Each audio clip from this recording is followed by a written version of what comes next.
नमस्कार, आप देख रहे हैं स्वदेश न्यूज का खास प्रोग्राम जनता मांगे जवाब और मैं हूं आपके साथ भागीरथ साहू। जनता मांगे जवाब में आज बात राहुल गांधी के अमेरिका में दिए एक और बड़े बयान की है और इस बयान पर उठे सियासी बवंडर की। जी हां, राहुल गांधी 6 दिन के अमेरिका दौरे पर हैं, जहां उन्होंने पहले दिन भारतीय समुदाय को संबोधित करते हुए प्रधानमंत्री नरेंद्र मोदी को जमकर निशाने पर लिया, तमाम आरोप लगाए, जिसका पलटवार भी भाजपा द्वारा किया गया। तो उधर गुरुवार को राहुल गांधी ने वॉशिंगटन डीसी के नेशनल प्रेस क्लब में मीडिया के सवालों का जवाब देते हुए इंडियन यूनियन मुस्लिम लीग को सेक्युलर पार्टी बताया।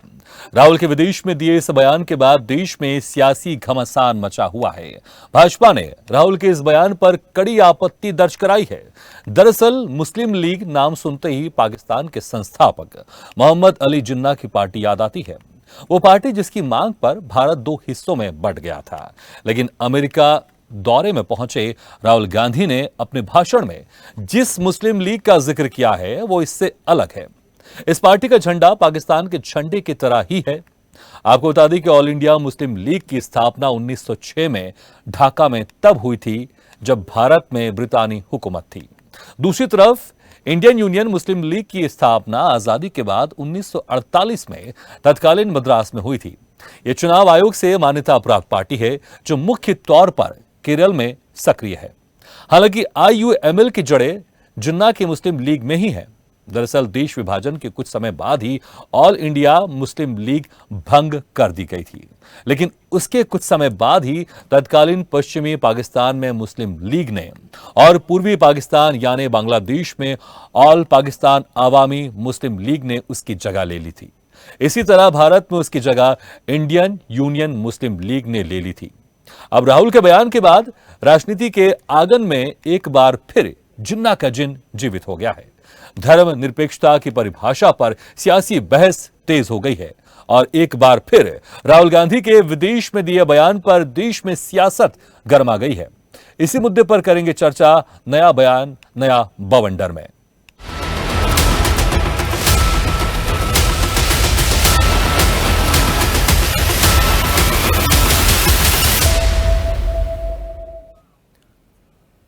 देश में इस वक्त कांग्रेस की राजनीति में नित नए प्रयोग हो रहे हैं। कांग्रेस के क्रियाकलाप और नेताओं के बयान प्रयोगशाला बने हुए हैं।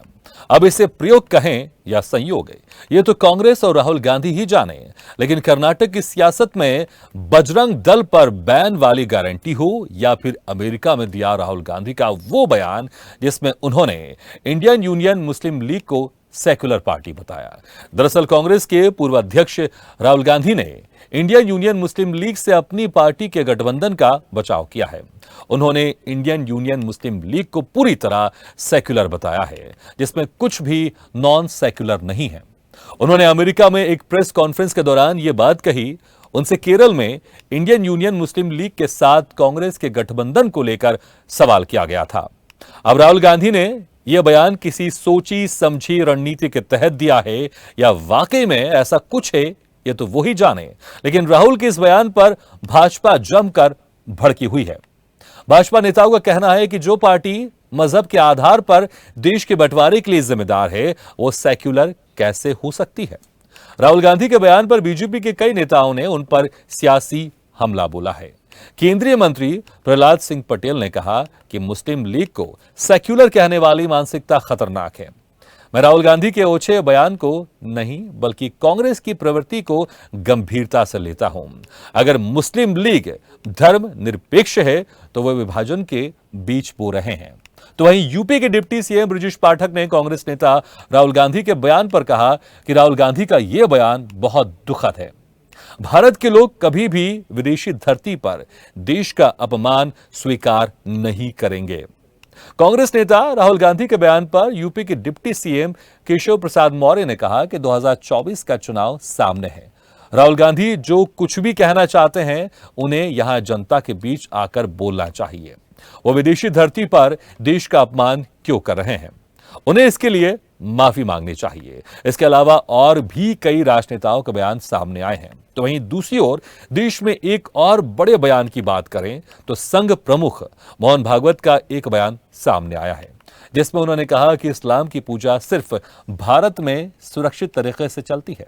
कुछ धर्म भारत के बाहर के थे, बाहर वाले तो चले गए, अब उसमें सुधार करना हमारी जिम्मेदारी है। मोहन भागवत ने यह बयान गुरुवार को नागपुर के संघ शिक्षा वर्ग कार्यक्रम को संबोधित करते हुए कहा था। अब जनता मांगे जवाब में पहले सुनते हैं किसने क्या कहा, फिर करेंगे चर्चा नया बयान नया बवंडर में। You talked about secularism and democracy while opposing the Hindu party BJP.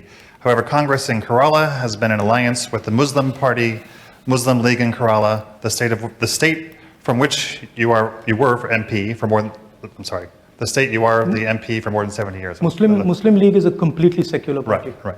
There's nothing non-secular about the Muslim League. Question's a little disjointed. Sorry about that. I think the person hasn't studied the Muslim League. यदि मुस्लिम league secular संगठन है तो जब आपकी मुस्लिम league के साथ गठबंधन सरकार थी तो जून 2013 में केरल की मल्लापुरम की जिला परिषद ने प्रस्ताव पारित कर दिया था कि चूंकि वह मुस्लिम बाहुल्य हो गया है, इसलिए लड़कियों की शादी की आयु जो 18 वर्ष थी उसे घटा के 16% कर दी जाए। और मुस्लिम लीग कांग्रेस गठबंधन की सरकार ने उसे मान्यता दे दी थी। बाद में विपक्ष के द्वारा बहुत विषय उठाए जाने के ऊपर उन्होंने उसको पीछे किया था। तो ये सेकुलरिज्म बिल्कुल राहुल गांधी जी की और कांग्रेस पार्टी की बुद्धि के आधार के ऊपर मुस्लिम लीग जो कि 47 में बनी कैसे थी, ये कहते हैं साहब उस मुस्लिम लीग से कोई कनेक्शन नहीं। तो मैं बताना चाहता हूं, आज का पूरा साउथ इंडिया जिस मद्रास प्रेसिडेंसी में था उसमें लगभग सारी सीटें जिन्ना की मुस्लिम लीग ने पाई थी और 95% वोट पाया था। वो सब चले गए क्या? उसी के तुरंत बाद इसका गठन हुआ। कोई बात नहीं, नाम से ही काफी है। कांग्रेस के नेता कहते हैं पढ़े लिखे नहीं है क्या? मेरा कहना है दिखाई नहीं पड़ता क्या? जो हिंदू देवी देवताओं पर प्रश्न चिन्ह लगाती है, जिन्होंने राम मंदिर तोड़ने का षड्यंत्र किया, बजरंग दल जैसे राष्ट्रवादी संगठन पर कर्नाटक में आप बैन लगाते हो और विलायत की धरती पर जाकर मुस्लिम लीग जैसी तुष्टीकरण की राजनीति और देश को तोड़ने वाली ताकतों को सेकुलर कहते हो। ये कांग्रेस की हिंदू विरोधी मानसिकता का परिचय है। जिन्ना की मुस्लिम लीग अलग है और यहाँ केरल में मुस्लिम लीग है वो अलग है। और वो यदि वहाँ की मुस्लिम लीग है पाकिस्तान वाले तो आज तक के तो उसके रजिस्ट्रेशन समाप्त हो जाता है। लेकिन दिग्भ्रमित करने के लिए लगातार इस प्रकार की बातें। तो इस मुद्दे पर चर्चा करने के लिए हमारे साथ मौजूद हैं बीजेपी नेता गौरव मिश्रा जी, कांग्रेस प्रवक्ता रिटायर्ड विंग कमांडर अनुमाचार्य जी, संघ विचारक डॉक्टर मयंक चतुर्वेदी जी, आईयूएमएल उत्तर प्रदेश के प्रदेश सचिव मोहम्मद खालिद कुरैशी जी और वरिष्ठ पत्रकार योगीराज योगेश जी। आप सभी मेहमानों का बहुत बहुत स्वागत हमारे इस खास चर्चा में। सबसे पहले मैं अनुमाचार्य जी आपसे पूछना चाहूंगा कि जिस पार्टी के नाम में एक धर्म का जिक्र है, इंडियन यूनियन मुस्लिम लीग, इसमें साफ तौर से मुस्लिम जिक्र है, तो यह पार्टी सेकुलर कैसे हो सकती है जिस पार्टी के नाम में एक धर्म का नाम का जिक्र है? आपका सवाल अच्छा है, लेकिन ये सवाल आपको इलेक्शन कमीशन ऑफ इंडिया से पूछना चाहिए, जिन्होंने उस पार्टी को अपने में रजिस्टर किया हुआ है और अभी तक उनकी वैधता को कोई चुनौती नहीं दी। ये सवाल आपका गलत व्यक्ति से है। आपका सवाल इलेक्शन कमीशन ऑफ इंडिया से होना चाहिए, क्योंकि उन्होंने इसको वैधता दी है और पात्रता दी है। अगर इलेक्शन कमीशन ऑफ इंडिया में कोई कमी है तो वो नहीं, मैं टेक्निकलिटीज में नहीं जाना चाहता। राहुल गांधी ने जिस तरह से इस पार्टी को सेकुलर कहा है और जो दूसरी विपक्षी पार्टी है ये साफ तौर से कहते हैं कि सेकुलर पार्टी नहीं है, मैं तो आपसे तर्क चाहता हूं कि किस आधार पर ये सेकुलर पार्टी है।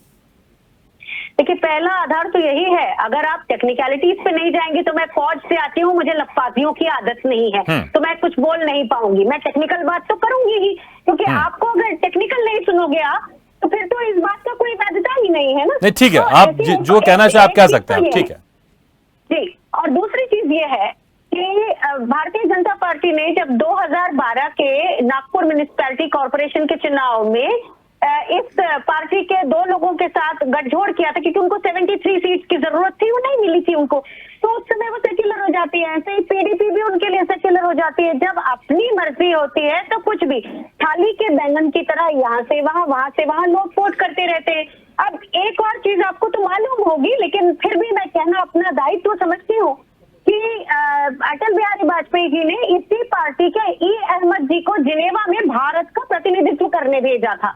और एक और चीज है कि इसी पार्टी ने केरल में सबसे बड़ा संस्कृत विद्यालय बनाया था। उनके मंत्री जो थे, शिक्षा मंत्री वजीर साहब थे। तो ऐसा नहीं होता कि गंगा गए गंगादास, जमुना गए जमुनादास। जब अपनी मर्जी होती है तो उसको सेक्युलर मान लेते हैं, और नहीं मर्जी होती है तो फिर ऊट पटांग कुछ भी बातें करते हैं। मैं अनपढ़ और नहीं अनपढ़ की बात नहीं करूंगी, मैं सिर्फ ये बातें करूंगी कि जो आपने खुद जिसका साथ लिया है उसको आज केवल एक झूठ परोसने के लिए आप बैकआउट करते हैं, गलत बात। ठीक है अनुवा जी, ठीक है। लेकिन हमारे साथ जो बहुत सारे सवाल किया आपने, इसका जवाब मैं जरूर लूंगा बीजेपी के नेता से, लेकिन कुछ देर में हमारे साथ जुड़ेंगे वो। इस वक्त हमारे साथ मोहम्मद खालिक जी भी हैं, जो कि प्रदेश सचिव हैं IUML के। मोहम्मद खालिक जी, सबसे पहले ये जानना चाहेंगे, जब इस पार्टी का निर्माण हुआ, क्योंकि इसके बहुत सारे जो मेंबर थे वो मुस्लिम लीग जो थी, जुन्ना के जो मुस्लिम लीग थे उसके मेंबर रहे हैं जब 1948 में इस पार्टी का गठन हुआ। और शुरुआती तौर में, जैसा कि सब जानते हैं, कि मुस्लिम समुदायों को एकजुट करने के लिए उनकी शैक्षिक है, जो तमाम जो चीजें उसको मजबूत करने के लिए इस पार्टी का निर्माण हुआ था। तो फिर, और मैं आपसे उद्देश्य भी जानना चाहूंगा, इस पार्टी का अभी उद्देश्य क्या है? क्योंकि शुरुआती तौर में इसका उद्देश्य तो यही था, क्या अब इसका उद्देश्य बदल गया है? क्या अब ये सेक्युलर पार्टी हो गई है? सर, सबसे पहले तो आपको मैं बहुत बहुत शुक्रिया अदा करता हूँ कि आपने मुझे इस चीज के लिए जोड़ा। मैं आपको अपनी पार्टी का उद्देश्य बता दूं। उद्देश्य हमारा पहले से लेकर और अब तक और आगे तक सिर्फ और सिर्फ हमारे देश को आगे बढ़ाना, और उसके अंदर सबसे बेहतरीन चीज जो हमारी पार्टी ने करी है, आपने केरला का मॉडल उठा के देखा होगा। मुस्लिम लीग के अंदर जो भी हमारे शिक्षा मंत्री रहे, वो एजुकेशन पे उन्होंने सबसे ज्यादा ध्यान दिया है, और एजुकेशन से ही देश आगे बढ़ता है। ठीक है ना। रही बात सेकुलर की या कम्युनल की, तो हमारी पार्टी हमेशा से सेकुलर रही है और आज भी सेकुलर है। आज तक हमारी पार्टी की तरफ से कोई ऐसा बयान, कोई ऐसी विवादित टिप्पणी आपने ना देखी होगी, ना कभी आप देखेंगे। क्योंकि बीजेपी का काम यही है कि जब अभी हमारे एक मेहमान बैठी, उन्होंने बड़ी अच्छी बात कही कि जब उनका अपना मतलब होता है तो सारी चीजें उनके लिए सेकुलर हो जाती हैं। नागपुर के अंदर जब उन्होंने अलायंस किया था मुस्लिम लीग से, तो ये वो मुस्लिम लीग है। जिन्ना वाली मुस्लिम लीग वो है जो श्यामा प्रसाद मुखर्जी ने उसके साथ अलायंस किया था। वो मुस्लिम लीग वो चली गई पाकिस्तान, जिसके साथ हमारा कोई लेना देना नहीं है। आपके जो पहले अध्यक्ष थे मोहम्मद जी, आपके जो पहले अध्यक्ष थे मोहम्मद इस्माइल जी, उनको जिन्ना का बहुत करीबी माना जाता था। बिल्कुल मैं वही कह रहा हूं, उनको जिन्ना का बहुत करीबी माना जाता था, और वो भी अलग पाकिस्तान के समर्थन में थे। वो जिन्ना का बहुत करीबी माना जाता था। और जो शुरुआती दौर में जो मेंबर थे, वो बहुत सारे वो मेंबर थे जो मुस्लिम लीग पार्टी में शामिल थे। जिन्ना से हमारा कोई मतलब नहीं था। अगर जिन्ना के समर्थन में होते तो वो पाकिस्तान चले जाते, लेकिन उन्होंने हिंदुस्तान के अंदर मुसलमानों की रहनुमाई करना शुरू किया और पार्टी को आगे बढ़ाया। जिन्ना के साथ ना हमारा कोई मतलब था, ना उस मुस्लिम लीग से हमारा कोई मतलब है, आज भी नहीं है, ना कभी आगे रहेगा। हमें पाकिस्तान की मुस्लिम लीग से हमारा क्या मतलब है? हमारा अपना मकसद जो है, हमारी इस पार्टी का जो उद्देश्य है कि हमारे देश के अंदर सबसे बेहतरीन चीज जो है, आप केरला मॉडल उठा के देखें। केरला के अंदर आज आप अच्छी तरह से जानते हैं कि एजुकेशन का स्तर कहां पर है, कहां पर है, आप सब जानते हैं, पूरा देश जानता है इस बात को। बाकी और जो चीजें हैं, आप पूरे देश में उठा के देखें कि जहां पर ये सब चीजें होती है सेकुलर या कम्युनल वाली, वहां पर एजुकेशन का स्तर आप देख लें। तो इसलिए हमारी पार्टी कभी भी कम्युनल कभी भी कोई काम नहीं करती। गौरव मिश्रा जी, जिस पार्टी को आप ये बता रहे हैं कम्युनल पार्टी है, और जिन्ना की मुस्लिम लीग से पार्टी से आप जोड़ रहे हैं, लेकिन जो लोग थे वो तो चले गए पाकिस्तान, जिन्ना भी पाकिस्तान चले गए। यहां पर जो लोग रुके हुए वो तो इंडियन है वो तो, और जो ये पार्टी है, इसको चुनाव आयोग ने इसको मान्यता प्रदान की है। तो किस आधार पर आप कह रहे हैं कि ये पार्टी कम्युनल पार्टी है, सेकुलर पार्टी नहीं है? देखिए, मुस्लिम लीग ने जब अलग देश की मांग की थी, अलग भूखंड की मांग की थी, उस समय देश में कुल 12% के आसपास मुसलमान थे, और लगभग 11% मुसलमानों ने अलग पाकिस्तान बनाने के पक्ष में प्रोविंशियल इलेक्शन में मुस्लिम लीग के पक्ष में वोट किया था। तो ये बात तो साफ है, लेकिन सारे गए नहीं, वहां गए नहीं। मुश्किल से 1.5% मुसलमानों ने ही इसका विरोध किया था, जबकि बहुतायत में लोगों ने इसका समर्थन किया था। और रही मोहम्मद इस्माइल की जहां तक बात है, तो ये वही मोहम्मद इस्माइल है जिसने मोपलिस्तान की मांग की थी, अलग एक मुस्लिम लैंड की मांग केरल में मोपला के क्षेत्र में की थी, और इस बात का सहारा लेते हुए, इस बात की दलील देते हुए कि यहाँ पे मुसलमानों की संख्या 15 लाख से ज्यादा है, जो अल्बानिया के भूखंड से भी ज्यादा है, उनकी आबादी से भी ज्यादा है और क्षेत्रफल से भी ज्यादा है। और उस समय जब मुस्लिम लीग की स्थापना भारत में हुई थी, तो एक कहावत बहुत चिर परिचित है, उसके लिए मैं उद्धृत करना चाहूंगा। सीएम नईम को पढ़ें, जो अमेरिका में भी प्रोफेसर रहे, और नवाब इस्माइल को भी पढ़ें, जो मुस्लिम लीग के समर्थक थे, बड़े नेता, तीसरे सबसे बड़े नेता थे, और अलीगढ़ मुस्लिम यूनिवर्सिटी के वाइस चांसलर भी वो हुए। इन लोगों का ये मानना था कि देश के अंदर 5 से 10 पाकिस्तान और बनाए जाएं। उसके बाकायदा नक्शा इन लोगों ने जारी किया। तो ये कैसे माना जा सकता है कि इनकी सोच जो है, इनके विचार जो है वो धर्मनिरपेक्ष हो गए या फिर सेक्युलर हो गए? मुझे लगता है कि जिस तरह से मोहम्मद इस्माइल को और नवाब इस्माइल को नेहरू जी ने समर्थन देकर के सदन तक पहुंचाया, राज्यसभा पहुंचाया, वाइस चांसलर बनवाया, ये मोडस ऑपरेंडी वही है। क्योंकि जब एक वंश का जो वट वृक्ष था वो जब सूख रहा है, जब उनको भविष्य की कोई उम्मीद नहीं दिखाई दे रही है, तो कांग्रेस पार्टी के नेता राहुल गांधी अलगाववाद की बात प्रखर तरीके से विदेश की भूमि पर, लेकिन 2012 में आप इसी उम्मीद के साथ आपने गठबंधन किया था, आपने इसी पार्टी के साथ 2012 में नागपुर के म्युनिसिपल कॉर्पोरेशन में, और आपने, क्योंकि महापौर के लिए आपको कुछ पार्षदों की जरूरत थी, आपने इसी पार्टी के साथ गठबंधन भी किया था, और अब आप कह रहे हैं कि यह पार्टी सेकुलर नहीं है। देखिए, हमने तो महबूबा मुफ्ती की पार्टी से भी गठबंधन किया था कश्मीर के अंदर, वो देश की सुरक्षा के लिए, देश के विकास के लिए किया था। लेकिन जब ये देश के खिलाफत की बात करेंगे, देश को तोड़ने की बात करेंगे, नागपुर के अंदर जो म्युनिसिपल कॉर्पोरेशन चुनाव था उसमें कौन सी देश की सुरक्षा जुड़ी हुई थी? नहीं, बिल्कुल, मैं वही बात कर रहा हूं ना। जब जनता मैंडेट देती है तो संवैधानिक ये मजबूरी होती है कि सत्ता को चलाना, और जिसके पक्ष में वो आंकड़े होते हैं वो सत्ता को चलाता है। लेकिन विचारों के आधार पर, सोच के आधार पर, जो हमारी सोच है, जो हमारी पार्टी की विचारधारा है, उसके विरुद्ध जब कोई जाता है तो उसका खिलाफत हम करते हैं। मुस्लिम लीग की स्थापना इतिहास के पन्ने चीख चीख करके चिल्ला रहे हैं कि कहीं से वो सेकुलर नहीं है। और आज भी आप देखिए, पीएफआई पर प्रतिबंध है, लेकिन पीएफआई सिमी पर प्रतिबंध था, उसी के लोग पीएफआई में आ गए।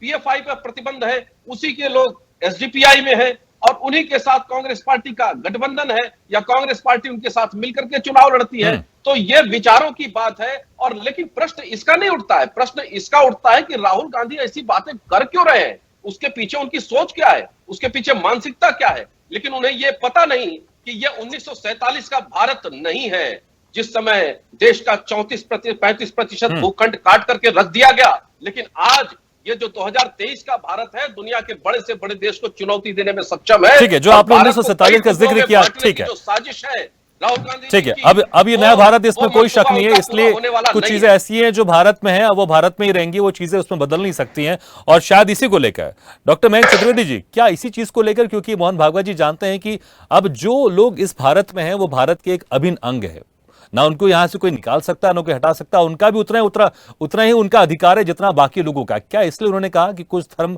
भारत के बाहर के थे, लेकिन बाहर वाले तो चले गए, अब उसमें सुधार करना हमारी जिम्मेदारी है? और क्या जिस तरह से बीजेपी इस पार्टी को बता रही है, आईयूएमएल को, कि ये सेकुलर पार्टी नहीं है किसी भी तरह से, लेकिन दूसरी तरफ मोहन भागवत कह रहे हैं कि सुधार करने की आवश्यकता कह रहे हैं, लेकिन वो इसे अपना ही मानते हैं। बिल्कुल, देखिए, दो बातें अलग अलग हैं और उन दोनों बातों को दोनों तरीके से हमको देखना होगा। जब बात मुस्लिम लीग की आती है, जब बात उसके सेकुलर होने की आती है, तो हमको ध्यान रखना होगा कि भारतीय संविधान के अनुच्छेद 25 से लेकर 30 तक में अल्पसंख्यकों के अधिकार, धर्मनिरपेक्षता पे बहुत कुछ लिखा गया है, और बहुत कुछ देश के जितने भी राज्य हैं और लोग, यानी जो भारत का संविधान है उसके अनुसार राज्य सत्ता को ये बताया गया है कि आप इस संविधान के अनुसार अनुच्छेद 25 से 30 का पालन करेंगे। उसके परिप्रेक्ष्य में देखें तो कोई भी व्यक्ति, कोई भी समूह जो है, चाहे कोई अल्पसंख्यक हो, वो अपनी संस्था बना सकता है, पॉलिटिकल स्तर पे बना सकता है, सामाजिक स्तर पे बना सकता है। तो जब मुस्लिम लीग ने, ये तो आपको और हमको मानना पड़ेगा कि भारत का विभाजन अगर हुआ है तो वो मुस्लिम लीग के कारण हुआ है। अभी जैसा कि आपने बताया कि जो भारत में मुस्लिम लीग है उसके जो फाउंडर सदस्य हैं वो भी जो है जिन्ना के बड़े प्रिय और अब बहुत ज्यादा जाए तो भारत में मुस्लिम लीग बनाने के पीछे का हेतु क्या था? अभी जैसे कि आपने सुधांशु त्रिवेदी जी की एक बाइट आप यहाँ चला रहे हैं, उसमें आपने बताया कि किस तरीके से वो देश से अलग क्या कहते हैं अपना इस देश को इस्लामिक राष्ट्र के रूप में। आप तो मैं ये एक और बात कहता हूँ, अभी जो इनके जो प्रतिनिधि बैठे हैं या जो मुस्लिम लीग की जो समर्थन कर रहे हैं, कृपया करके उनसे ये जरूर पूछिएगा अपने इस कार्यक्रम में कि है ना, इसके नियम क्या है, सिद्धांत क्या है, इसके बिंदु क्या है, इस राजनीतिक पार्टी की जो प्रतिबद्धता है उसके बिंदु क्या है। जब आप देखेंगे तो वो तो कह रहे हैं कि हम देश को मजबूत करना चाहते हैं, देश को आगे बढ़ाना चाहते हैं। दूसरी बात, अंतिम बात, मोहन राव भागवत जी ने जो बात कही है, निश्चित तौर पर हम डीएनए की बात बार बार करते हैं, मोहन जी बार बार करते हैं, जो इस देश का है, जो इस देश में रह रहा है वो हमारा है, लेकिन ये दोनों तरफ से है। आप देखिए कि आप मध्य प्रदेश में लगातार नहीं, लेकिन मैं वही तो कह रहा हूँ, मोहम्मद खालिद जी कह रहे हैं जो हमारे साथ जुड़े हुए हैं, प्रदेश सचिव हैं, आतंकवादी संगठन मिल रहे हैं, आतंकवादी मिल रहे हैं। जी आपको मेरी आवाज सुनाई दे रही है? महंग जी सुन पा रहे? जी महंग जी, मैं कह रहा हूं, मोहम्मद खालिद जी कह रहे हैं कि हमारी पार्टी पूरी तरह से सेकुलर है, हमने कोई ऐसा बयान नहीं दिया है और हम चाहते हैं कि हमारा देश, भारत देश मजबूत हो और हम विकास के साथ काम करना चाहते हैं, हम कोई भी कम्युनल बातें नहीं करते। तो ये कह ही रहे हैं जैसे आप उद्देश्य की बात कर रहे थे। सर मुझे आपकी आवाज नहीं आई सर। जी महंग जी, अभी आपको मेरी आवाज सुनाई दे रही है? महंग जी सुन पा रहे हैं आप मुझे? चलिए, लगता है थोड़ी सी यहाँ पर समस्या। हम दोबारा आपसे संपर्क साधने की कोशिश करते हैं क्योंकि आप तक हमारे पास नहीं पहुंच पा रहे। हमारे साथ वरिष्ठ पत्रकार जी भी जुड़े हुए हैं, योगेश जी। जो राहुल गांधी जी ने जिस तरह से बयान दिया अमेरिका में, और उस बयान के बाद, क्योंकि वो जो भी बयान देते खासकर विदेशों में, उसके बाद भारत में सियासी बयानबाजी शुरू हो जाती है। लेकिन इस बयान को आप किस तरह से देखते हैं? क्योंकि जिस तरह से कर्नाटक चुनाव हुआ, वहां पर बजरंग दल को बैन करने की बात हुई, अब IUML, क्योंकि ऐसे बहुत सारे बयान हैं, मैं उसका जिक्र करूंगा आगे चल के, जिसमें यह झलकता है कि कहीं ना कहीं एक सेकुलर पार्टी तो इस तरह से नहीं झलकती है जिस तरह से राहुल गांधी कह रहे हैं, और बहुत सारे जो विपक्षी नेता है वो भी इस तरह का जिक्र कर रहे हैं। तो राहुल गांधी के पीछे इसकी मंशा क्या है? क्या वो विदेशों में जो सवाल पूछा गया उसको वो कवर करने की कोशिश कर रहे थे, कि वाकई वो मान के चलते हैं कि ये सेकुलर पार्टी या फिर एक माहौल बनाने की कोशिश की जा रही है? देखिए, राहुल गांधी की ये यात्रा पूरी तरह प्रायोजित यात्रा है। सारे प्रश्न प्रायोजित है, उन्होंने बताई उद्देश्य और ये यात्रा जो हुई है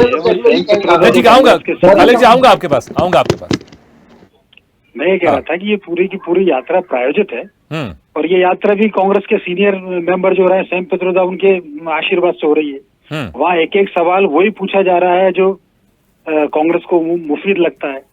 इसके अलावा कोई सवाल नहीं, चुन चुन कर सवाल पूछे गए, 4 या 5 सवाल से ज्यादा कोई सवाल नहीं कर सकता वो। तो जब आपके भाषणों में, आपके उसमें धर्मनिरपेक्षता नहीं है, तो आप कैसे कह रहे हो कि साहब ये पार्टी सेकुलर पार्टी है? और दूसरी बात, मैं एक और बात को बता दूं, भारत जो है बड़ा विशाल देश है, बहुत भौगोलिक दृष्टि से बहुत अलग अलग जिसको बोल सकते हैं कि पूरे देश में अलग स्टेट्स में अलग अलग रीति रिवाज और परंपराएं हैं। जहाँ तक केरल की बात है, हम तो धर्मनिरपेक्ष तब मानते हैं, उत्तर प्रदेश हिंदी भाषी जितने क्षेत्र, उत्तर प्रदेश, मध्य प्रदेश, बिहार, या बहुतायत में मुस्लिम रहते हैं और बहुतायत में हिंदू रहते हैं। इसके बावजूद मुस्लिम खुलेआम यहाँ रहते हैं और कोई भी कानून मुस्लिमों के अगेंस्ट नहीं बनता। केरल तो ऐसा स्टेट है जहाँ यहाँ हिंदू है कितने, तो वहाँ धर्मनिरपेक्षता कहाँ रही आपकी? आपका सारा प्रणाली जो है वो मुस्लिमों के लिए। आप बता दो, हिंदू के लिए वहाँ पे सरेआम चौराहे पे गाय कटती है, तब ये मुस्लिम लीग कहाँ जाती है? वहाँ सरेआम चौराहे पे हिंदुओं की हत्या कर दी जाती है। बताओ किसी मुस्लिम लीग ने वहाँ कोई प्रोटेक्शन किया हो, कोई जुलूस निकाला हो? वहाँ तो आप ही हैं, आप ही मुस्लिम लीग है, आप ही हिंदू लीग है, और आप ही सब कुछ है वहाँ। तो धर्मनिरपेक्षता का स्वरूप केरल में दिख ही नहीं सकता, क्योंकि वहाँ है कौन? क्रिश्चियन रहते हैं और मुस्लिम रहते हैं वो। तो आप कैसे वहाँ धर्मनिरपेक्ष हो जाओगे आप? तो सवाल इस बात का भी नहीं है। सवाल ये भी नहीं है कि चुनाव आयोग ने किसको मान्यता दी, चूंकि उसका तो एक नियम है, उस फर्मे के तहत आप आते हैं, उस दायरे के तहत आप आते हैं तो आपको मान्यता मिल जाएगी। लेकिन सवाल ये है कि आपके कृत्य क्या है, आपके कार्य क्या है, आपकी हर मामले में संदिग्धता में क्यों आप अव्वल रहते हैं? इस बात को लेकर सवाल किया जाना चाहिए। सवाल इस बात को भी लेके किया जाना चाहिए कि दुनिया में तमाम इश्यूज हैं, इन्हीं इश्यूज पर राहुल गांधी क्यों अपनी राय रखते हैं? ये राहुल गांधी, न इनको कांग्रेस के बारे में पता, न इनको मुस्लिम लीग के बारे में पता, न इनको बीजेपी के बारे में पता, लेकिन ऐसे विषयों में बोलते हैं। हिंदू और हिंदुत्व में अंतर यदि किसी से पूछना हो तो राहुल गांधी से पूछ लो। ये जबरन फिलोसफर क्यों बनना चाहते हैं? आज जो कोर इश्यूज है देश के, उसी पे बात कर लीजिए आप पेट्रोल पे बात कर लो, आप महंगाई पे बात कर लो। अननेसेसरी एक इंटेंशन आपका क्रिएट करना और एक अलग एक ऐसा अनोखा वातावरण निर्मित करना कि अमेरिका में आपके जो पूरे देश में चर्चा हो, देश के मामले ले जाके आप विदेश में जाके उठाओ, विदेश में जाके कहो साहब आप हमारी मदद करो। तो ये सारी की सारी चीजें बहुत गलत हैं। हमेशा नेशन फर्स्ट होना चाहिए, चाहे लेकिन इस तरह से जब सवाल पूछा गया राहुल गांधी से, तो क्या इससे कांग्रेस को फायदा होने वाला है या नुकसान होने वाला है? क्योंकि अब पूरे देश में इस पर एक चर्चा छिड़ गई है, क्योंकि जो अभी तक आईयूएमएल को नहीं जानता था अब उसने भी जानना शुरू कर दिया है। कांग्रेस तो जिन लोगों के लिए अपनी जी जान छिड़क रही है, जिन मुसलमानों के लिए, उन मुसलमानों ने कांग्रेस को बहुत पहले ही त्याग दिया है। ये तो जबरन में पिछलग्गू बन रहे हैं कांग्रेस की मुसलमानों के। मुसलमान हर स्टेट में मुसलमानों का अलग एजेंडा है। दिल्ली में आम आदमी पार्टी को सपोर्ट करेंगे, बिहार में लालू की पार्टी को सपोर्ट करेंगे, उत्तर प्रदेश में अखिलेश यादव की पार्टी को सपोर्ट करेंगे। तो इनकी नीति नियत एजेंडा क्लियर है। सवाल ये देश को सपोर्ट कौन करेगा और कब करोगे? और राहुल गांधी क्यों उनकी हाथों का खिलौना बनना चाहते हो और क्यों आप मुसलमानों को इतना सिर पर चला के रखना चाहते हो? उन्होंने कभी मांगी नहीं की, इन्होंने खुद ने उनके मुंह में सुविधाएं भर भर के उनके दिमाग खराब कर दिए। ये राहुल गांधी और कांग्रेस की असफलता है। मैं इसलिए बार बार कहता हूँ कि जो देश के कोर इश्यूज हैं उस पर बात करना चाहिए। राहुल गांधी लाख कोशिश करेंगे मुसलमानों को अपने पक्ष में करने की, नहीं हो रहे। उत्तर प्रदेश में क्या हुआ उनके साथ? ठीक है, बहुत बड़ा सवाल है। अनुवाचार्य जी, जैसा अभी वरिष्ठ पत्रकार योगीराज योगेश जी ने कहा कि बहुत सारे राज्य ऐसे जहां पर आप लोग को जो मुसलमान का एक बहुत बड़ा तबका वो आप लोग को वोट नहीं देता। बंगाल की बात कर ले, उत्तर प्रदेश की बात कर ले, बिहार की बात कर ले, तो क्या एक मुसलमानों का जो बड़ा तबका है जो दूसरे प्रदेशों में आप लोग को वोट नहीं देता, उसको अपनी तरफ मिलाने की कोशिश की जा रही? क्योंकि ऐसे बहुत सारे उदाहरण हैं। जैसे अगर मैं भी आपको एक उदाहरण दूं, क्योंकि जो पूर्व राष्ट्राध्यक्ष हैं आईयूएमएल के, वो अक्सर शरिया कानून की वो करते रहे, समर्थन करते रहे। उनका कहना है कि जो मुस्लिमों के जो मुद्दे हैं, फैसले हैं, उसको शरिया कानून के तहत उसको सुलझाया जाए। वो कॉन्स्टिट्यूशन की भी यहां पर बात नहीं करते हैं। ऐसे बहुत सारी चीजें हैं। तो फिर क्यों जबरदस्ती इस पार्टी को सेकुलर बनाने की कोशिश की जा रही है? क्या जो दूसरे राज्यों में आप लोग को वोट नहीं मिलता है, वो एक मुस्लिम के बड़े वर्गों को साधने की कोशिश है? पत्रकारिता में मैंने बैचलर डिग्री किया, पत्रकारिता की भी है। तो आपको मैं अक्सर किसी पर व्यक्तिगत कमेंट नहीं करती, लेकिन अभी जिसको आप वरिष्ठ पत्रकार कह रहे हैं, उनकी बातों पर आपसे बात करूंगी। मैं बीच में इंटरफेरेंस नहीं चाहती। मैं कांग्रेस की राष्ट्रीय प्रवक्ता हूँ, दूसरों का सम्मान करती हूँ। मैं चाहती हूँ मैं जो बोलूँ उसका सम्मान हो। पहली चीज, केरल में 57% हिंदू पॉपुलेशन है, ठीक है? तो ये यहीं के यही मैंने आपको ये बता दिया कि ये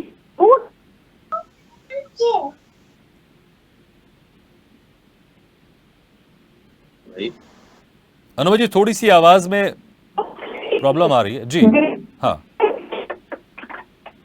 प्रॉब्लम आने लग जाती है लगता है। नहीं ठीक है, वो देखिए वो टेक्निकल चीज है, वो किसी के हाथ में नहीं है वो। अब ठीक है, कई आपको दिखा रही थी पॉपुलेशन जो है ये 57%। आप अभी हाल विकिपीडिया मिल जाएगा। 30% है। अपने आंकड़ों को दुरुस्त करिए, झूठे आंकड़े मत दिखाइए, जनता को गुमराह मत करिए। बीच में अगर बीच में बोलेंगे गौरव जी कह रहे हैं, गौरव जी कह रहे हैं, वो कह रहे हैं कि आप गलत आंकड़े पेश कर रहे हैं।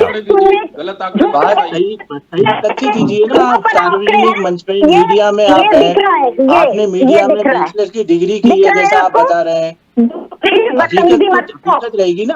आप इतना लंबा और बड़ा से बात कर रही हूँ। एंकर साहब, इनका कैडर ऑफ करिए, मेरी बात करने दीजिए। अगर नहीं करने ठीक है, नहीं कीजिए वो कुछ आपत्ति दर्ज कराना चाहते हैं, उनकी आपत्ति दर्ज हो गई। ठीक है, अब अपनी बात कंटिन्यू कीजिए। दूसरी बात, विजय चौथाई वाले नाम के एक विदेश का जो इनका बीजेपी का है वो देते हैं। इन्हीं लोगों ने और चंद्रकांत रघुनाथ पाटिल जी ने, जो कि सूरत के सांसद हैं, इन्होंने विदेशों में हाउडी मोदी करवाया कि वहां पर जाके आपकी बात कब सरकार करके आई। थोड़ी बात शर्म आनी चाहिए। तीसरी चीज, अर्धसत्यों के शहंशाह सुधांशु त्रिवेदी, जिनसे मेरा अनेक डिबेटों में बातचीत होती रहती है, मैं जानती हूँ उनको अर्धसत्य झूठ बोलने का शौक है। तो उनकी जो बातें हैं वो इसलिए खारिज हो जाती है कि जो मुस्लिम लीग थी उसके साथ हिंदू महासभा, जो कि इनके पूर्वज होते थे, इन्होंने सरकार बनाई थी और बंगाल के गवर्नर को चिट्ठी लिखी थी। और मेरे पास ये 4 मई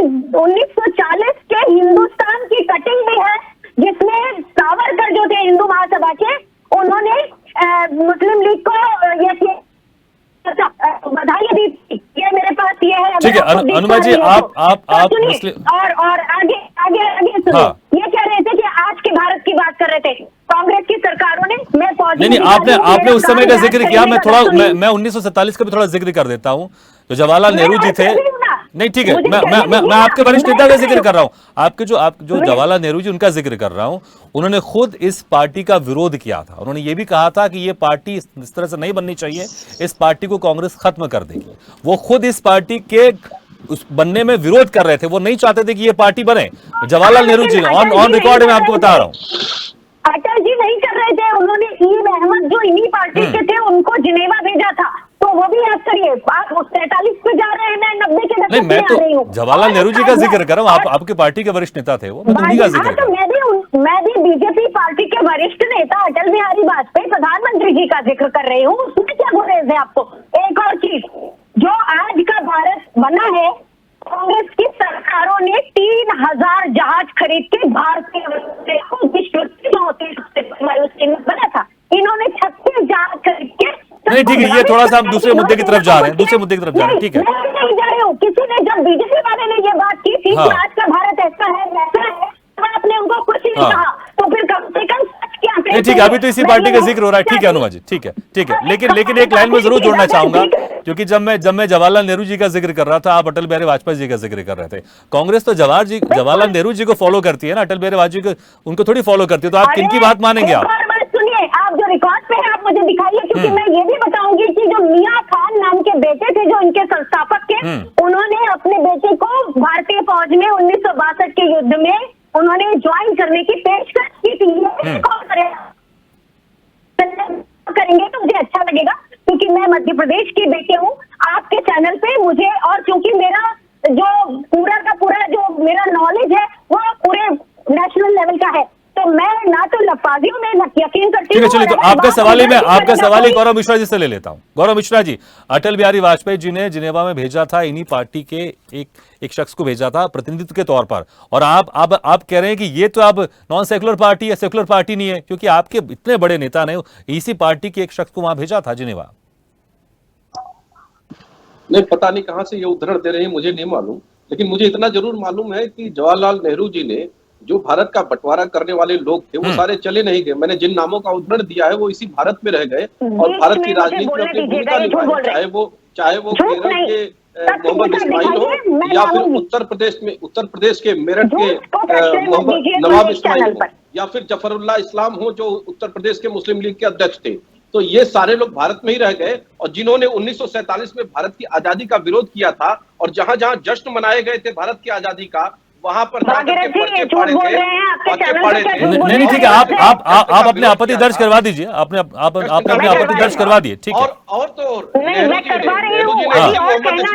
नहीं ठीक है, मैं जब आपके टर्न में आऊंगा आप बिल्कुल कहिएगा। 1952 में राज्यसभा भेजा और 1962, 1967 और 1971 में लोकसभा की सीट जीत करके वो सदन में पहुंचे। तो ये बताने की आवश्यकता नहीं कि कौन सी जुगलबंदी वामपंथियों के साथ कांग्रेसियों की और मुस्लिम लीग की आपस में रही है और वो सिर्फ बंटवारे के आधार पर रही है। आज जब कुनबा कमजोर हो रहा है तो कुनबा ये चाहता है कि भारत टुकड़े टुकड़े में बंट जाए, खंड खंड में बंट जाए। इसीलिए केवल टुकड़े टुकड़े की राजनीति राहुल गांधी जी विदेश में जाकर के करते हैं और टुकड़े टुकड़े गैंग के साथ दिखाई भी देते हैं। तो ये बहुत साफ और स्पष्ट शीशे की तरह साफ है ये तस्वीर कि किस तरीके की राजनीति राहुल गांधी जी कर रहे हैं। हंसी में उड़ाने की कोई आवश्यकता नहीं है, यद्यपि हंसी के ही पात्र है राहुल गांधी, लेकिन ये बहुत गहरी साजिश है भारत की संप्रभुता के खिलाफ, भारत को कई टुकड़ों में बांटने की। लेकिन इन्हें पता नहीं कि साजिश का जिक्र आप किस तरह से कर रहे हैं। अगर कोई ऐसी पार्टी जिसको चुनाव आयोग ने मान्यता दी है और अगर कोई राहुल गांधी कह रहे हैं कि सेकुलर पार्टी, तो इसमें साजिश क्या हो गई? क्योंकि आप भी शिवसेना के साथ, आपने भी कई सालों तक गठबंधन में रहे, भले आप कांग्रेस के साथ है, लेकिन हमेशा कांग्रेस कहती रही ये कम्युनल पार्टी है। देखिए, अतीक अहमद जैसा दुर्दांत अपराधी भी तो सदन में पहुंच गया, तो ये लाइसेंस दिखाना, ये बुलेट प्रूफ की तरह इस्तेमाल करना कि चुनाव आयोग ने मान्यता दे दिया तो उसकी विचारधारा में परिवर्तन हो गया। देखिए, ये पार्टी मैं आऊंगा आपके पास, आऊंगा जिसने रजाकारों के कत्लेआम का नहीं ठीक है, मैं आऊंगा इसी बात पर आपसे जवाब लूंगा आपसे। संस्थापक ने ये बात कही थी, स्पष्ट कही थी कि हमारा जो ब्रीड है वो अरबियन ब्रीड है, हम अरबियन मूल की तरह दिखते हैं, हम लोकलाइट हिंदुओं की तरह या इस देश के लोगों की तरह नहीं दिखते हैं, इसलिए हमको मोगलिस्तान अलग एक देश बना करके दिया जाए, और उसने ही इस पार्टी की स्थापना की थी। तो आप बताइए कि कैसे वो डीएनए लाइन परिवर्तित हो जाएगी, बंद हो जाएगी। और अभी कुछ समय पहले मलप्पुरम के क्षेत्र में जहां पे इनकी आबादी 30% से ज्यादा हो गई है, इन्होंने ही मांग किया था कि यहाँ पे शरिया कानून लागू किया जाए। ये कैसे परिवर्तित हो जाएगा? तो ये तो साफ है कि इनकी मानसिकता क्या है। लेकिन भारत में भारतीय जनता पार्टी जो राजनीति कर रही है, सबका साथ और सबके विकास के मंत्र पर कर रही है, और जो इसके विपरीत जाएगा उसके विरुद्ध निश्चित रूप से हम हर मंच पर आवाज उठाएंगे और उनकी सच्चाई को जनता के सामने रखेंगे। बढ़िया है, राहुल गांधी इसी तरह से अपनी कवायद चालू रखे, हमारा बहुत काम आसान कर देंगे। अभी हमारे मित्र ने बहुत साफ कहा, स्पष्ट कहा इस बात को कि किस तरीके से भारत के अंदर में मुस्लिम वोटिंग हो रही है। कर्नाटक में विशुद्ध रूप से ध्रुवीकरण का वोटिंग हुआ है, और उस ध्रुवीकरण के वोटिंग में ही कांग्रेस को फायदा हुआ है, और उसी फायदे की तलाश में राहुल गांधी विदेशों से भाग दे रहे हैं, विदेशों से आवाज उठा रहे हैं। लेकिन उनकी ये कवायद भी सफल नहीं होगी, क्योंकि देश का बहुतायत मुसलमान भी इनकी सच्चाई को जान चुका है, जो इनको सिर्फ वोट बैंक की तरह आज तक देखता रहा, जिनके घर पीढ़ियों से छप्पर में रहे, आज प्रधानमंत्री जी के कारण उनको प्रधानमंत्री आवास योजना के तहत घर मिल रहा है, आज उज्ज्वला योजना के तहत उनको सिलेंडर मिल रहा है। नहीं, ऐसा व्यक्तिगत नहीं, हनुमान जी व्यक्तिगत नहीं, वो उनकी अपनी राय है। तो विकास नहीं, ठीक है, वो भी बीजेपी के नेता व्यक्तिगत नहीं, ठीक है, जनता पार्टी का समर्थन भी कर रहा है। नहीं, ठीक है, मैं आ ही रहा हूँ आपके पास, ठीक है, तो स्थितियां बदलती है और हाँ, परिवर्तन भी ठीक है गौरव जी, ठीक है, ठीक है, ठीक है, ठीक है, ठीक है, ठीक है। अनुमा जी, संक्षेप में देखिए, मैं पहले आपको वक्त दे चुका हूँ, मुझे दूसरे गेस्ट के पास भी जाना है, जो इस सवालों का जवाब संक्षेप में दे दीजिए आप। बोला जाए, लेकिन ये भाषा की तमीज अगर आप नहीं सिखाएंगे, जो प्रवक्ता नहीं, ठीक है, वो अपनी बात रख रहे हैं, उन्होंने ऐसा कुछ कहते तो मैं खुद रोकता हूँ उनको, व्यक्तिगत कुछ कहते तो इसलिए ठीक है, कुछ भी बोलना तरीका। आप जवाब देना चाहते दे दीजिए आप जवाब, लेकिन संक्षेप में, बाकी गेस्ट के पास मुझे जाना है, ठीक है, नहीं ठीक है गौरव जी, ठीक है गौरव जी, ठीक है, नहीं गौरव जी थोड़ा सा, ठीक है, हो गया, आपकी बात नोट हो गई, गौरव जी आपकी बात नोट, ठीक है। अनुमा जी आप जवाब दीजिए संक्षेप में, फिर मैं जाऊंगा दूसरे गेस्ट के पास, कोई उम्मीद नहीं ठीक है। अनुमा जी जवाब नहीं, गौरव जी ठीक है, हो गया, आपकी बात आ गई, ठीक है गौरव जी, देश की आजादी और देश की संप्रभुता के लिए वो ज्यादा आवश्यक है। गौरव जी आपकी बात भी नहीं जा रही जनता तक, ना अनुमा जी की बात जा रही, एक एक करके हम करेंगे तो सबकी बात जाएगी, ठीक है। अनुमा जी पहले, क्योंकि मैं आपको समय दे चुका हूं, आप इसका जवाब दीजिए, फिर मुझे बाकी गैस के पास जाना, संक्षेप में दीजिएगा लेकिन जवाब। जी, ये वे लोग हैं जिस समय भारत छोड़ो आंदोलन था तो ये अंग्रेजों की गोद में जाकर बैठे थे। दूसरी चीज, आज इनके हाथ से मध्य प्रदेश इसलिए निकलेगा कि कर्नाटक में जो उन्होंने ध्रुवीकरण करने की कोशिश की, जनता ने मुंहतोड़ जवाब बोलने के लिए मैं क्षमा चाहता हूँ, लेकिन ये गलत प्रश्न दे रही है। तो मुंहतोड़ जवाब देने में सक्षम है। अभी तक आपने कर्नाटक देखा, हिमाचल प्रदेश देखा, ठीक है, फिर ये चुनावी बात है, ठीक है, ये तो चुनाव के बाद समझ में आ जाएगा कौन किसके साथ है, ठीक है, ठीक है, सब इनको बाहर तक छोड़ने जाएंगे। नहीं ठीक है, वो चुनाव के बाद चीजें क्लियर हो जाएंगी, ठीक है। मयंक जी, इनको कम से कम भाषा की सभ्यता और सौजन्यता, ठीक है, मैं सबको रोकूंगा, अगर कोई व्यक्तिगत जाएगा मैं सबको रोकूंगा, कोई जाएगा व्यक्तिगत मैं सबको रोकूंगा। भागीरथी, आपको शिष्टाचार की वार्ता करनी है, नहीं देखिए अनुमा जी, अगर कोई व्यक्तिगत जाएगा मैं सबको रोकूंगा, ठीक है। यूनिवर्सिटी भी करेंगे तो मुझे क्षमा कीजिए, मेरा स्तर इससे थोड़ा सा नहीं ठीक है, देखिए मैं आपको सबसे ज्यादा समय आप ही को दे रहा हूं, मैं आपने कहा बोलना है, मैंने आपको दिया जवाब देने का समय, सिर्फ ये कहना नहीं ठीक है, सौम्यता और शुद्धता, ठीक है, वो अपने तर्क दे रहे हैं, आप अपने तर्क से आप अपनी बात रखिए ना, अपने तर्क दे रहे हैं, अगर वो व्यक्तिगत जाएंगे तो मैं रोकूंगा, सबको रोकूंगा, ठीक है। मैं चतुर्वेदी जी उस वक्त नहीं कर सकते, मैं वहां डिबेट पे नहीं जाती, भाषा की शुद्धता और सौम्यता का ध्यान रखिए। नहीं ठीक है, मैं हूं उसका ध्यान रखने, अगर कोई जाएगा व्यक्तिगत मैं रोकूंगा उसको, ठीक है। मैं चतुर्वेदी जी उस वक्त आप कह रहे थे आपकी बात पूरी नहीं हो पाई, लेकिन देखिए जिस तरह से, क्योंकि आप लोग भले अपने आप को एक सांस्कृतिक पार्टी मानते हैं, आप सांस्कृतिक संगठन मानते हैं, लेकिन सबको पता है कि बीजेपी के साथ आप हैं और बीजेपी को आगे बढ़ाने के लिए पूरा आरएसएस हमेशा काम करते रहता है। लेकिन एक तरफ आपके जो मोहन भागवत जी है वो कहते हैं कि जो यहाँ के लोग अब हमारे ही हैं, वो कभी इस तरह की एक कट्टरता वाली बात अभी जो आज उन्होंने कही उसमें कहीं नहीं कही, उन्होंने कहा है बस कुछ हमें बदलाव करना पड़ेगा। दूसरी तरफ बीजेपी तो साफ तौर से कह रही है कि राहुल गांधी जी और इस पार्टी को लेकर तमाम तरह के आरोप अभी सुनेंगे आपने, लेकिन क्या अब इसी तरह की चीजों को लेकर बीजेपी आगे जाने वाली है और आरएसएस उसमें क्या भूमिका निभाने वाला है? में बहुत स्पष्टता है, कहीं कोई डाउट नहीं है। हम तो सबको अपना मानते हैं, लेकिन वो सामने वाले जो हमारे भाई बंधु हैं वो क्या हमको अपना मानते हैं? विषय यह है कि अभी आपको पता है मध्य प्रदेश में लगातार जबलपुर में किस तरीके से NIA के छापे पड़े हैं, किस तरीके से वहां पर ISIS के लोग, वो कौन लोग हैं आप देखिए, वो कौन से परिवार के लोग हैं। और दूसरा अभी आपने देखा कि अभी दमोह में जो स्कूल है वहां पर हिंदू बच्चियों को अगर आप हिजाब पहनाएंगे, एक तो ये कि आर्टिकल 28 का सीधा सीधा वायलेंस है, आप ना संविधान को नहीं मानते, इसका मतलब है आप किसी भी संस्कृति के व्यक्ति को अपने हिसाब से, भले ही आप अल्पसंख्यक स्कूल विद्यालय चला रहे हैं, कॉलेज चला रहे हैं, लेकिन उसकी आड़ में आप ना अपना एजेंडा लागू करेंगे, ये ठीक नहीं है। आपके यहाँ कोई बच्चे पढ़ते हैं तो उसके बदले में वो स्कूल की फीस अदा करते हैं, फीस देते हैं। तो कुल मिला के ये है कि मोहन भागवत जी माननीय जो कह रहे हैं, वो ये बार बार कह रहे हैं कि हम सबका DNA एक है, हम सबके पूर्वज एक हैं और हम सब भाई भाई हैं। लेकिन वो जो हमारे साथ में जो भाई हैं सामने वाले, उनको भी ये मानना पड़ेगा। और ये लगातार संघ का प्रयास है। संघ के सेवा संगठन देख लो, अभी कोरोना के समय सेवा के जो कार्य चले RSS की तरफ से, आप एक नहीं, लेकिन अगर राहुल गांधी के बयान के बाद जिस तरह से आज ये बयान सामने आया मोहन भागवत जी का, क्या उन्होंने कुछ सीख देने की कोशिश की इनडायरेक्टली?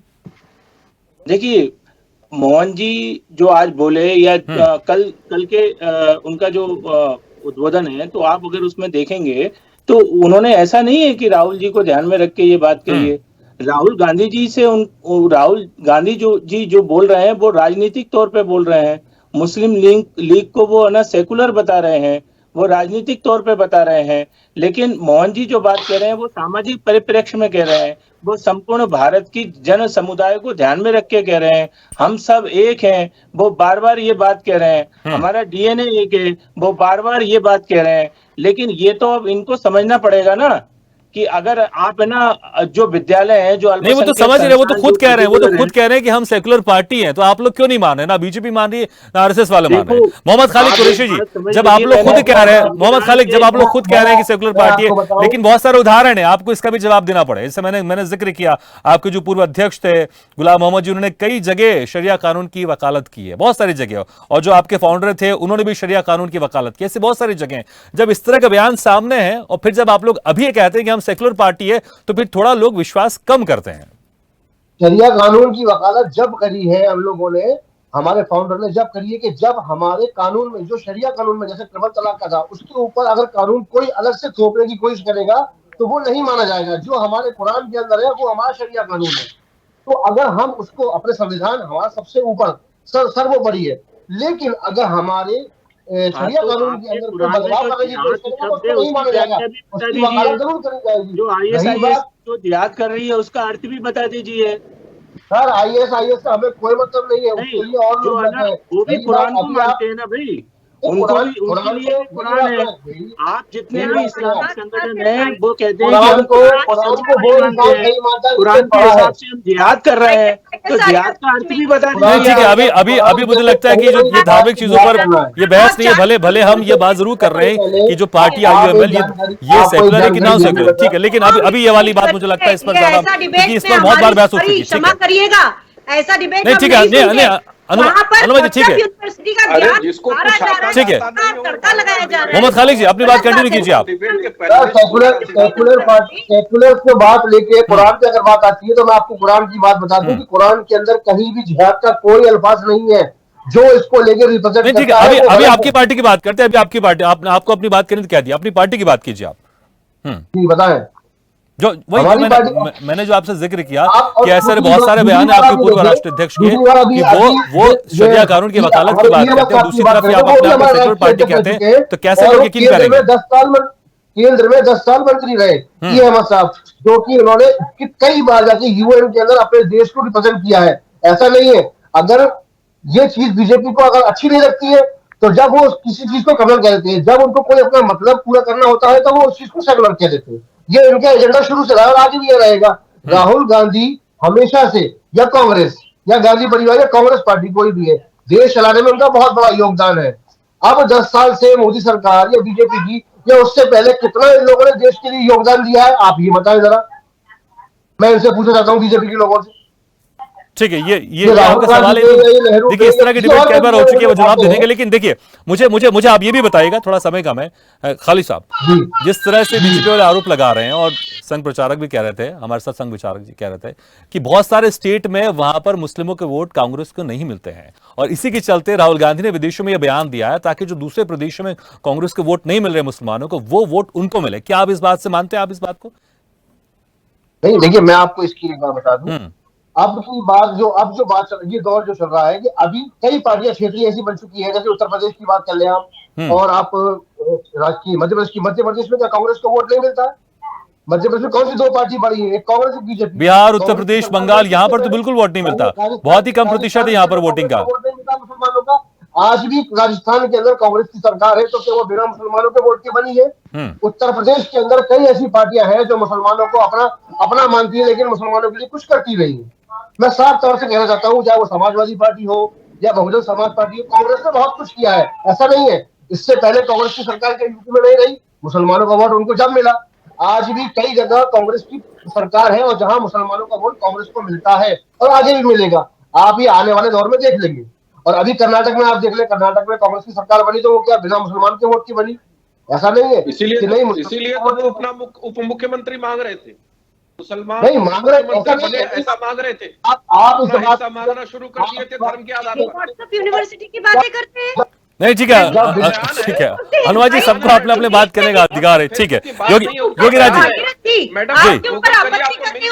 नहीं, देखिए मैं फिर कह रहा हूं कि सबको अपना अपना बातचीत रखने का अधिकार है, वो अपनी राय रख रहे हैं, अब आप इसको कह दें कि किसी की व्हाट्सएप यूनिवर्सिटी का नॉलेज है, इसको आप कैसे जस्टिफाई प्रचारक को विचारक मत कहिए, क्योंकि विचारक वो होता है जो कम से कम वो चीज इंटरनेट पर तो उपलब्ध होना चाहिए ना।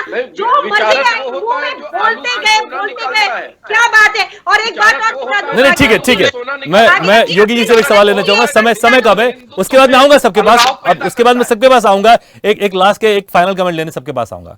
योगी जी, जिस तरह से अभी तक जिस तरह से जो मामला था पूरा, क्योंकि देखिए अब इसके बाद जैसे राहुल गांधी ने विदेशों में बयान दिया, उसके बाद ये डिबेट अब शुरू हो गई। क्या अब बीजेपी आगे चलकर बहुत सारे चुनावों में यही देखने को मिलेगा कि आईयूएमएल के साथ जो उसका गठबंधन रहा है, इसको लेकर कई सारे विधानसभा चुनावों में या लोकसभा चुनावों में इसको लेकर कांग्रेस को कटघरे में खड़ा करेगी? और अब बीजेपी क्या रणनीति होगी? क्या राहुल गांधी के ये बयान के बाद कांग्रेस फंस गई है, या फिर इससे कांग्रेस को ही फायदा होने वाला है? इसका आप थोड़ा जवाब दीजिएगा पॉइंट टू पॉइंट। नहीं, कांग्रेस क्या है, मार्जिनल फायदा चाहती है मुसलमानों का। कांग्रेस बातें करती है मुसलमानों की, मुसलमानों का कितना भला किया है कांग्रेस ने, हमको पता है, 60 साल से देख रहे हैं। तो केवल आप जहां आपको जरूरत हो वहां मुसलमानों की आप बात कर दो। मैंने कहा ना कि अपनी आवश्यकता के अनुसार ये लोगों का फेवर करते हैं। अभी हमारी एक मित्र कह रही थी, मैं नाम तो नहीं जानता उनका, अभी कह रही थी कि साहब केरल में, हाँ जी, मैं उनको बता दूं, केरल के कोझिकोड, मल्लपुरम, वायनाड, ये जो वायनाड से गए हैं राहुल गांधी चुनाव लड़ने, बता दें वहाँ हिंदुओं की कितनी जनसंख्या है? ये सारे जिले हैं, आधा दर्जन से ज्यादा ऐसे जिले हैं वहाँ हिंदू अल्पसंख्यक है वहाँ। प्रतिशत मुसलमान है, खुद देख लो। अभी पहले केरल बोल रहे थे, अब मल्लपुरम करने लगे, फिर वायनाड करने लगे। थोड़ी तो अपनी इज्जत रख लीजिए वरिष्ठ पत्रकार साहब। कांग्रेस उन्हीं बड़े वरिष्ठ पत्रकार होके जो कह रहे हैं आप, उसमें क्या कम है? कम से कम एक बार गूगल देख लीजिए, अभी इंटरनेट खोलिए आप फिर अब केरल को उसमें एक एक राज्य जिले में बांटने लगे। ऐसे क्या कोई जिले में बांट के किसी राज्य को देखता है? कितना बांटेंगे? आप वरिष्ठ पत्रकार हैं, आपके ऊपर जिम्मेदारी है। अच्छा मैडम बताइए, समय बहुत कम है, आपने अपनी आपत्ति दर्ज करा ली, ठीक है, हो गया मैडम, मेरा आपसे ठीक है, आपने आपत्ति दर्ज करा ली, ठीक है। योगी जी कंटिन्यू कीजिए। मैडम से एक ही आग्रह है, मैडम ने अभी हाल कहा कि की प्रवक्ता हूँ मैं, तो उनको नेशनल नहीं, मैं तो उनको इंटरनेशनल लेवल की प्रवक्ता मानता हूँ। और मैं ये भी कह रहा हूँ, तो अंतरिक्ष में भी कोई पार्टी होगी जो फौजी होता है, 24 साल अगर मैंने देश की सेवा की है कि आप मुसलमानों को इतना वीआईपी क्यों बनाना चाहते हैं? दुनिया में बात करने के लिए क्या बीजेपी धर्मनिरपेक्ष पार्टी नहीं है? राहुल गांधी कह सकते हैं बीजेपी धर्मनिरपेक्ष पार्टी नहीं है। योगेश जी, जो मैंने आपसे रणनीति की बात कर रहा था बीजेपी की, अब बीजेपी इस बयान के बाद किस तरह से इस मुद्दे को बुनाएगी आगे चल कर? रणनीति की बात कर रहा था, लेकिन मैडम क्या पता है अनुवा जी समय का, मैं आ रहा हूँ आपके पास फाइनल कमेंट के लिए आपके पास आ रहा हूँ मैं, अनुवा जी मैं आ रहा हूँ फाइनल कमेंट आपके पास आ रहा हूँ, ठीक है। योगेश जी बीजेपी क्या रणनीति होगी इस मुद्दे को लेकर? मुसलमानों के खिलाफ रही है, इसलिए कांग्रेस के बयान देखिए समय बहुत कम है खालिद जी, अगर सब एक साथ बोलेंगे बिल्कुल, देखिए मैं कह रहा हूं अगर सब एक साथ बोलेंगे तो किसी को सुनाई नहीं देगा। मैं फाइनल कमेंट में आ रहा हूं, लेकिन कम से कम मुद्दे और तथ्य पर बात हो। मैं देखिए मुद्दे मैं कोई अगर मुद्दे से भटकता तो मैं हूं अनुमा जी, मैं हूं। आप ये जिम्मेदारी मुझे करने दीजिए, आप जिम्मेदारी अनुमा जी। नहीं ठीक है, आप अपने आपत्ति दर्ज करा ली, ठीक है, हो गया। योगेश जी, बीजेपी क्या रणनीति रहेगी इस मुद्दे को लेकर? अब देखिए रणनीति कह रही मैं बता रहा हूँ, लेकिन अनुमा जी को किसी मुस्लिम लीग के प्रवक्ता बना दीजिए आप, इनको बहुत नॉलेज है मुसलमानों की। देखिए भाषा देखिए, योगेश जी बीजेपी की क्या रणनीति रहेगी? मैं रणनीति से आपके यहाँ बीजेपी के प्रवक्ता इस तरह कंप्यूटर और सांप्रदायिक है। नहीं, उन्होंने आपको किसी पार्टी का प्रवक्ता बनाने की बात की, ठीक है, हो गया। नहीं ठीक है, योगेश जी रणनीति क्या रहेगी बीजेपी की? बीजेपी की रणनीति यही रहेगी, कांग्रेस और बीजेपी को तो बना बनाया मुद्दा मिल गया है। राहुल गांधी ने उनके मन की बात कर दी, देखा जाए तो बीजेपी की, और अब तो ज्यादा भी चुनाव होंगे, बीजेपी उस मुद्दे को बनाएगी और लोग उनके साथ नजर आएंगे। तो मैं यही कहता हूँ कि राहुल गांधी को जो इश्यूज हैं, जो संवेदनशील मुद्दे हैं, उन मुद्दों पर बोलने से बचना चाहिए। ठीक है गौरव जी, ठीक है योगेश जी। गौरव जी, आपको बैठे बैठे एक और मुद्दा मिल गया राहुल गांधी को कांग्रेस को घेरने का, इसके बाद संक्षेप में।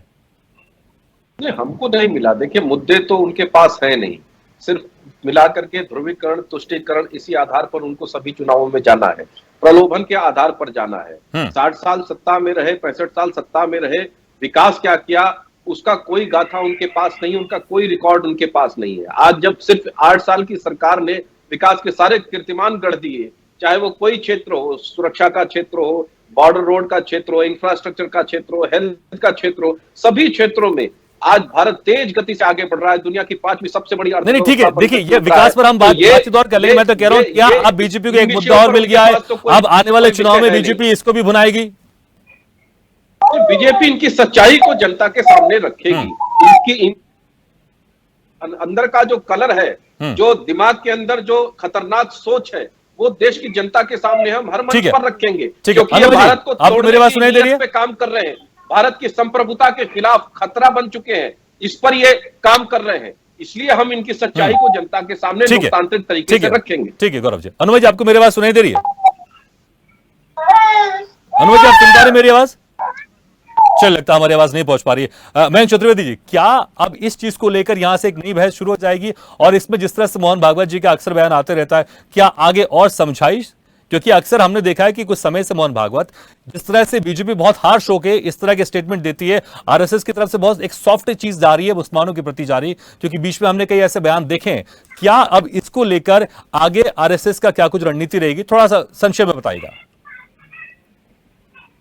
भारत का प्रत्येक व्यक्ति, चाहे वो हिंदू हो, मुसलमान हो, ईसाई हो, पारसी हो, सिख हो, जैन हो या कोई भी हो, किसी भी धर्म मत संप्रदाय का हो, वो भारत का अपना है। और संघ की स्पष्ट लाइन है कि सबका डीएनए एक है और सब भाई बंधु है।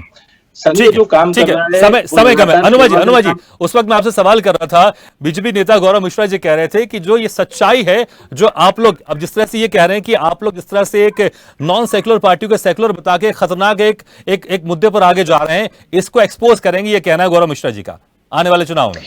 तो वो कह रहे थे कि मैं मुस्लिम लीग की प्रवक्ता बन जाऊं, तो मैं ये बताना चाहती हूँ कि अगर प्रधानमंत्री नरेंद्र मोदी की थोड़ी इज्जत बचा रहे थे राहुल गांधी, ये कहकर कुछ भी कह, क्या जरूरत पर एकदम अचानक एक सवाल आया था, तो उन्होंने जो पहला जवाब था वो भारत की जो सेक्युलरिज्म है उसकी नीति के हिसाब से थे, और जवाब वही था। इससे प्रधानमंत्री की भी इज्जत, जो कि इन रेसलर्स के कारण, थोड़ा संक्षेप में जो मैंने सवाल किया आपको उसका भी जवाब दे दीजिए संक्षेप में जी। अब बीजेपी कह रही कि आप कांग्रेस को एक्सपोज करेंगे इस मुद्दे पर, संक्षेप में कुछ सेकंड।